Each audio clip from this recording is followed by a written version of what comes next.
The New York State Department of Transportation presents the DOT POD. And welcome into the DOT POD. I'm Josh Heller. And I'm Anya Cardos. And we are delighted to have you joining us. Well, we can learn a lot from our peers, especially when we have similar interests or work in the same field. That's right. Did you know that DOTs across the country are learning from each other all the time? And this kind of knowledge sharing on innovative ideas and technology plays a huge role in our vast transportation network across the United States. In fact, today, the New York State Department of Transportation's Office of Traffic Safety and Mobility is hosting a team from Maine DOT right here at Maine office in Albany, and that's why we're talking about how two state Department of Transportation agencies are learning from one another through peer exchange experiences. We are very pleased to have with us our very own Becky Gibson-Schott, Director of Transportation Systems Management and Operation in the Office of Traffic Safety and Mobility, and Colby Fortier-Brown. He is an Assistant State Traffic Engineer with Maine DOT. Welcome, guys. Thank you for having us. Yeah, welcome Thanks. to you. Well, welcome back, Becky. Thank you for having me back. Thanks for coming back. We didn't scare you away. I like to hear that. Not I like yet. to hear that. So I guess we'll start out as we often do, and Becky, you've done this, but you'll maybe do it again. But we'll start with you, Colby, as our special guest today. So tell us a little bit about yourself and about your role at Maine DOT. Sure, yeah, thank you. So as they said, my name is Colby Fortier-Brown. I'm one of our Assistant State Traffic Engineers. So with the title, it sounds like I might do a whole lot more traffic than I really do. But really, my primary role is I work with the same sort of stuff that Becky does. Transportation systems management and operations. It's kind of an alphabet soup there. The best way that I like to put it is it's really anything that happens on the road in real time, transportation operations. That can be anything from managing our transportation management center, 24/7 dispatch, communicating with first responders and getting accidents cleared as quickly as possible, things like that, talking to the crews, making sure that they're aware and safe, and then working with our intelligent transportation systems. I think we'll talk about that a little bit later here, but those are basically all the things that you see on the side of the road that needs power. So the message boards that you might come up on, any sensors, one thing that we spend a lot of time with, road weather systems or any sort of thing like that. Becky, talk a little bit about your role here at NYSDOT and also how this peer exchange came to be. Sure. I am the director of the Transportation Systems Management and Operations Bureau. We call it TSMO here at New York State DOT. And I do all the same things that Colby just talked about. So I oversee the traffic management centers statewide. We have 10 of them here at New York State DOT. We oversee the safety service patrols, anything dealing with intelligent transportation systems. So all the message boards on the highways, the traffic cameras. We have detectors out there that are monitoring traffic all the time, trying to let us know when there might be slow traffic on our highways.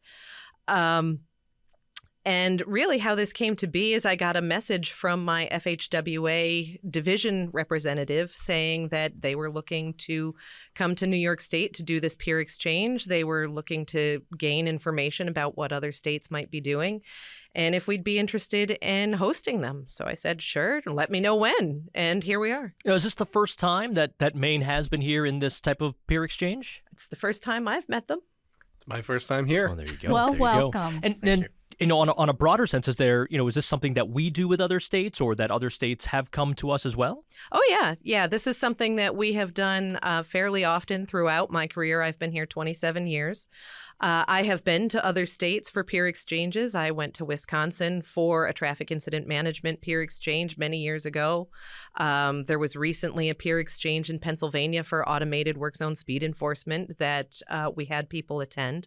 So this is something that happens very frequently within the transportation community. We're always learning from each other. There are national groups where, we have committee meetings and we talk about what's going on in our state. So that's another avenue where we get to learn from each other. It's interesting because, obviously every state has its own unique challenges and situations that it runs into. And thinking, from New York to Maine, obviously a lot of similarities based on where it is in the country, but, that doesn't necessarily have to be the case. I mean, every state deals with its own unique circumstances, but you can glean information from pretty much anyone for any type of situation. And who knows what situations will arise in the future. When I was thinking about this and was thinking like, oh, well, what's a state that, has totally different things that they run into? Well, some states deal with wildfires. Well, now New York does too. Yeah, some states right. deal with tornadoes. Well, that's another thing also. So even if, these things are things that don't often happen here, being able to kind of work with other states that do deal with it more regularly and maybe have more implementations in place, it certainly has to be helpful to have those connections and to have that basis of information for when and if things like that do ultimately happen. Absolutely. Yeah. I mean, it's something where, everybody's dealing with a situation. They have to figure out what to do with that situation. And, it's something we can all learn from. Why reinvent the wheel, right? So if you have the opportunity to learn from somebody and how they're doing something, if it becomes a best practice, pick it up and do it.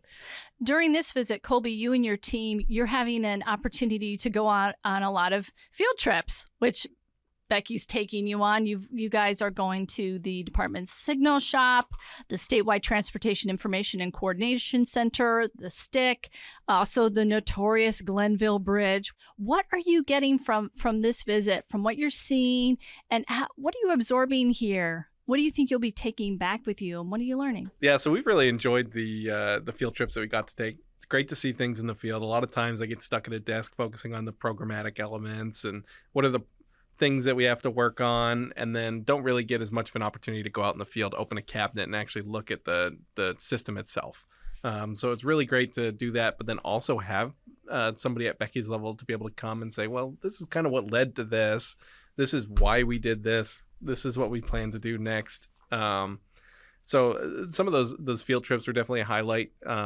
We still have a lot of this trip left too, so we'll be here tomorrow, and we plan on taking a lot of time to talk about program structure, how things are organized, what are priorities and goals for our programs. And to me, that's where I'm going to get a lot of the information that I need, because we're coming here because we want to kind of take a look at the way that we're doing things and continue to improve. It's one of those things that everybody, like you had said at the beginning of the podcast, has the same problems. We have, or at least similar problems to each other, and obviously some that are different. We get to talk about the different, again, those strategies that we're thinking about and be able to coordinate. And one of the phrases that we use a lot in the industry is R&D. A lot of people would think that's research and development, but really it's rip off and duplicate. Whatever works.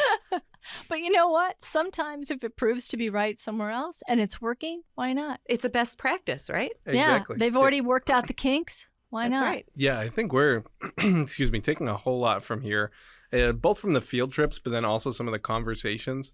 One of the things that you benefit from a lot coming on a peer exchange is that you get to have in-person conversations about the entirety of a process.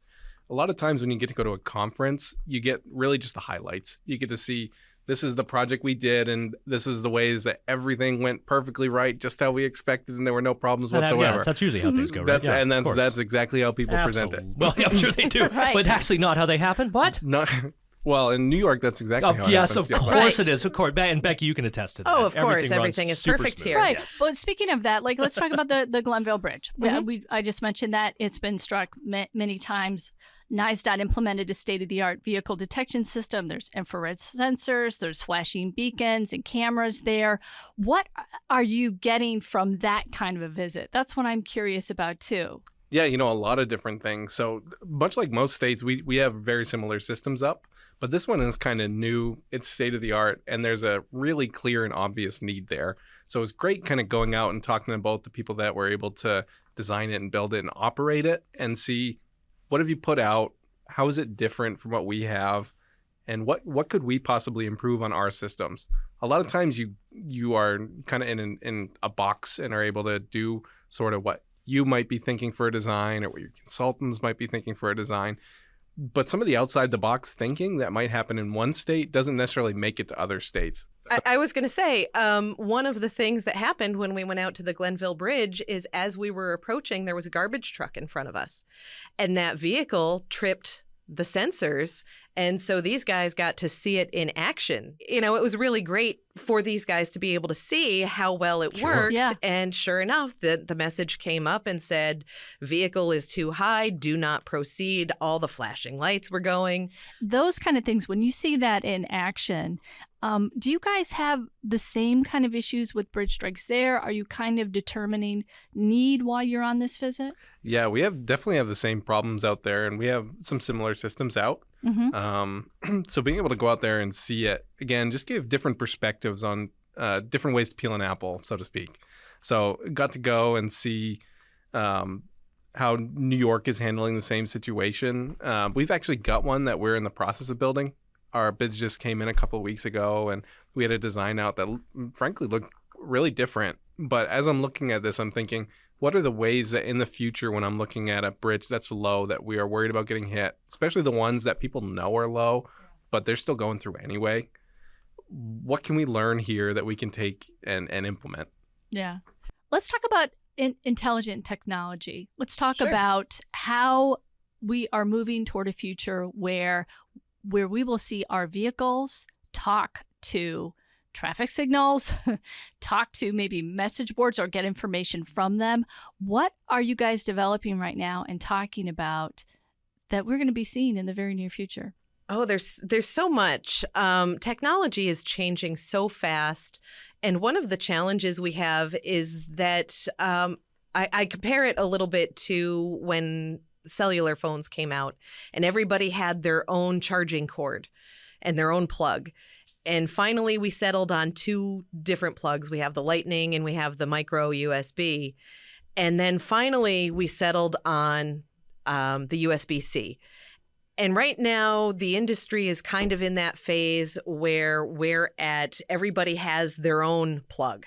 So there is technology out there that does anything and everything. So we've got manufacturers that are working on equipment that can talk to your phone, equipment that can talk to your car, equipment that can get information from your car.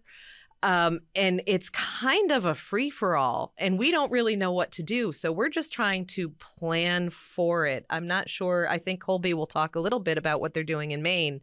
But right now, what we're trying to do is we're just trying to get all of our equipment able to communicate. So we're doing things like installing modems and hardware so that they can communicate. And from there, we'll see what kinds of things we're going to need to install beyond that. You know, there's technology out there called adaptive signal control, which can kind of monitor all the traffic that's approaching a signal. And depending on how much traffic is approaching, it will adjust that signal timing to maximize the amount of throughput through the intersection.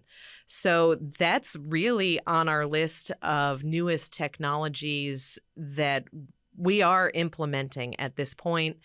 The federal government, FHWA, has recently released some goals for the nation where they have set certain milestones for states to reach, where we have to have a certain percentage of our highway system that is able to do connected vehicle things.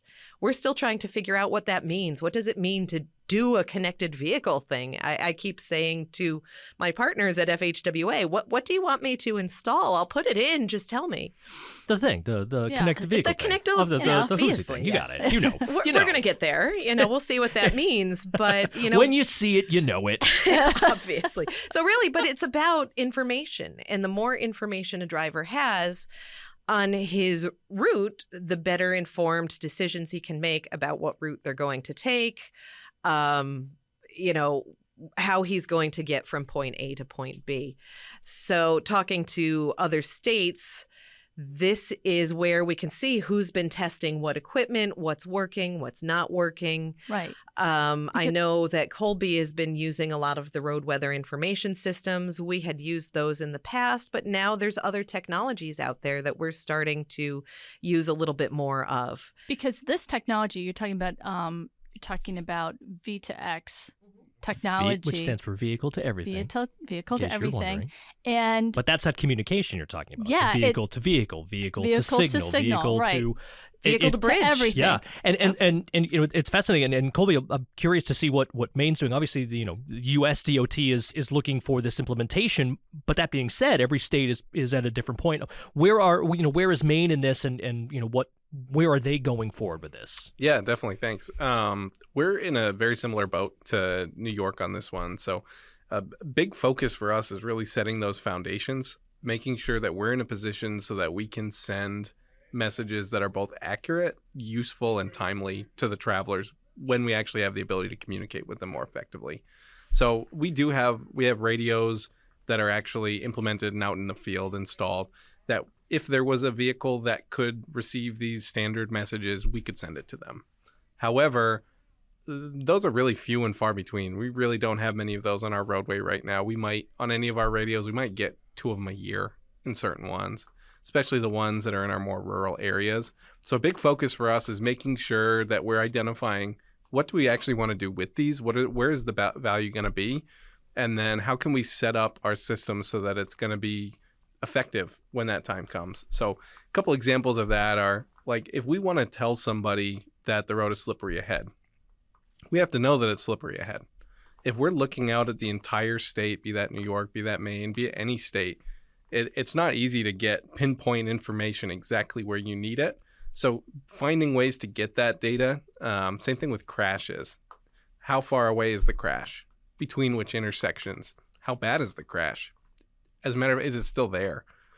That sort of information is really important to have, and to make sure that we've got it in a format that we can send it out, and so that we can talk and say, Anya, here, there's a crash a half mile ahead. And you to say, okay, I trust that is right. Right, so because it's not there has just, to be trust in the yeah, system. and it's not just getting that information. It's getting the information and being able to relay it in, really quick time. It's one thing for you to know, like, hey, we just got word, there's an accident up ahead. Great. Now you need to get that information to the drivers, that are on that road, and you need to be able to do that quickly so that the information is still accurate, as you said, and B, so that there can be something that driver can do about that. Oh, there's an accident up ahead. I'll take this turn instead.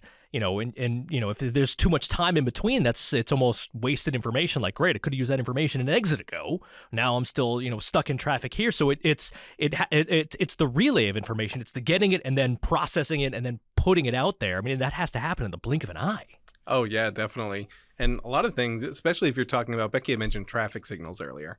If you're trying to tell people that the red light is coming and you're 1 second off, that could be the difference between somebody stopping on time and somebody not stopping on time and getting in a crash in the middle of the intersection. I want to talk about AI. This is Jeff. I want to talk about AI, guys. It's a broad topic, I understand. But a lot of these systems, seem primed for AI to help with that. The speed of it, the turnaround time of it, the being able to, as slightly uncomfortable as it makes it, the signal being able to decide, okay, there's traffic here, we need to do this, and it almost makes that decision and then learns, that learning AI where it learns, okay, this time of day it's, there's more traffic than other times a day. So kind of setting things up. Just talk about what usage AI has had thus far, and again, this is going to be a kind of a tough one, but where you could see it potentially having an effect moving forward. Sure, yeah. At least from our perspective, I think the funny thing about AI is it's really gotten to become a hot topic now, but it's something that we've been using for years along. Anything that is, you've got kind of the computer or the controller or whatever, learning about something, being able to like take input and say, okay, that's what this means. Really, that can be considered AI to some level, to some extent. But there are things like we have for our cameras, the ability for automatic detection of crashes or debris on the side of the road or people pulled over on the side of the road or even people walking on the interstate when they shouldn't be.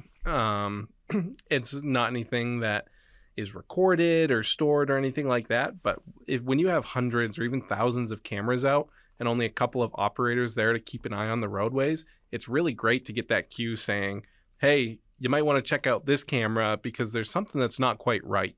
There's still that human in the loop that's going to be able to We're not having the computers make all the decisions or anything like that, but really it's just helping the job be more efficient and more effective. I think that is something that people are concerned about. Like, is AI or something like this, going to invade our world so much that it's going to take away the human element? How can you address that? Well, I don't think it necessarily takes away the human element. I think it enhances it. So one of the things that we've been talking about lately with some of our vendors is wrong way detection. So we're not always looking at every location all the time. And some of this wrong way detection, if they detect a vehicle entering a ramp the wrong way, and they're going to get on the highway the wrong way, this can actually send an alert to our traffic management center that otherwise we wouldn't have really known about that quickly.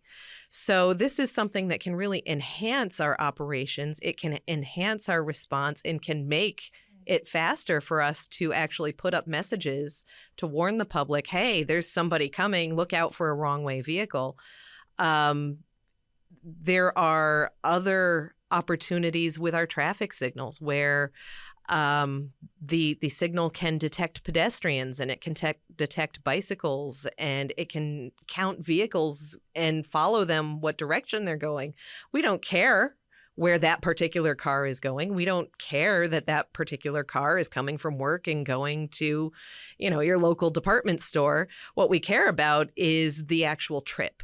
How many trips are vehicles making, because that impacts the signal timing, and that impacts our roadway, and that impacts perhaps congestion. And so we need to make sure that we're setting up a highway that can manage the needs of the users.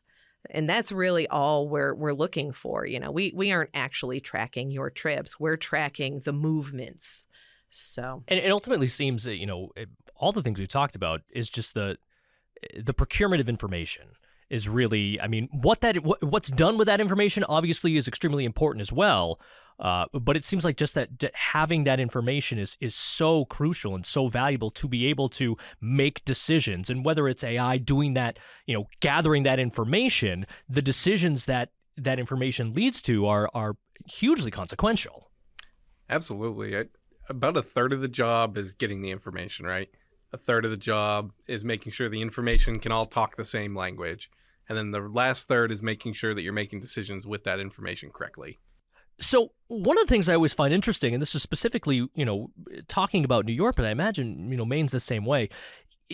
We talk about these emerging technologies. We talk about how they can be used. New York is a state to me that is so interesting because you go from New York City and Long Island, you go out to Buffalo, you go up to the Adirondack Park. It could not be more different from one region to another. And Maine, I feel like it has that kind of. It's got that vibe. It does, where it has, you have your cities, but you also have, vast spaces of beautiful trees. land. Beautiful. Lots of trees. Very, very moosey. And so, really we have snow and less snow. That's fair. But like, how, are these technologies, how are they able to be used on such a wide array of problems that are so different from, forget about one state to another, but just one state in and of itself? Yeah, for sure. So one thing that I always like to remind people when I come visit is our biggest city is Portland, Maine. And in the actual city itself, the population's like 68,000 people. Wow. I'm pretty sure every single person in Portland could fit in a lot of sports stadiums around the country. Right. So we don't necessarily have the exact same traffic and congestion problems that a lot of areas have. But we do have a lot of roads. We have a lot of open spaces. We have a lot of weather. So some of the things that might be able to help with seeing crashes, cameras, for example, or speed detectors, can also help us understand where people are struggling to travel because of weather. Or some of the stuff that facilitates the technology, the communication that Becky was talking about earlier. If we can talk to our weather sensors and be able to see in real time what the conditions are, then we can make informed decisions about, is it time to start treating the road? Should we send out a plow, or can that wait? Even the more information, again, kind of probably the theme of this conversation, the more information we're able to pull in, we can make better forecasts. Could be forecasting traffic here a lot of the time, or weather. I know you guys have Buffalo. Or it could be forecasting really anything. Before we wrap things up, we like to ask our guests here and there, what is your favorite road trip? And Colby, since you're our guest from Maine, what is your favorite road trip in Maine and your favorite road tripping tunes or song? Interesting question. My favorite road trip in Maine is, I love going along the coast. You know, I think that's probably one of the most tourist answers I could have given. I might get excommunicated from the state by answering it that way. Yeah, but what's wrong with the coast? Nothing's wrong with the coast. Beautiful there. Yeah. No, I love taking Route 1 as far as I can go. I love going from, I kind of live right in the kind of south center of the state. So you can kind of flip a coin one day. And do I want to go up to the mountains, talk to anybody in the west, the hills? Or do I want to go to the coast? Or do I just want to go somewhere and not see anybody for a week? I love when I'm driving, I try not to get anything too exciting because it's my job to make sure people do go slow. You're leading by example? Leading by example. Is it Mel Torme then? Or Frank Sinatra? Maybe not that mellow. No. But I do. He wants to stay awake. I do love a good podcast. So I'll be listening to this on my next road trip. Yes. Probably Good road answer. trip. Good Sweet. answer. Yeah, probably on repeat. Okay. You can go through the back catalog. It's fine. Actually, well, I've already listened to every episode so great far. answer. Yeah. Oh, nice. He's crossing his fingers. But then I do love a good folk alternative music as well. I think one of my favorite bands is Mount Joy, so I love listening to their music or anything similar. But That's great. Becky, I know we asked you this before, You but didn't believe No, it I or don't think not. we got to it. I don't think we we got to it on didn't. the Eclipse Oh, episode. yeah. So, That was just yeah, so but packed you, full so of you've had a lot info. of time to think about I it. have, and I didn't prepare for this question, and now I could kick myself. Yeah. So if we're talking New York State, I love a road trip really anywhere. I have been all over the state, the Adirondacks, the Finger Lakes. I lived on Long Island for 8 years. I will go anywhere and do anything anywhere in New York State. I love it. But I will say my husband and I have been traveling recently to North Carolina every year. And that's a great road trip. We make a pit stop in Ocean City and we spend a day there and we relax and then we finish the trip. And it's such a nice trip. I love to do that. If I'm traveling by myself, I listen to audiobooks. But if I'm with other people, I like upbeat music. I don't like to be mellow. So I have an album that was popular when I was in college. It was probably a little maybe off the beaten path. The band is called The Refreshments. And it's so fun to listen to that and, bounce around and sing. And for me, it's just a fun road trip album. I love it. Yeah, absolutely. Absolutely. Well, thank you both for taking some time.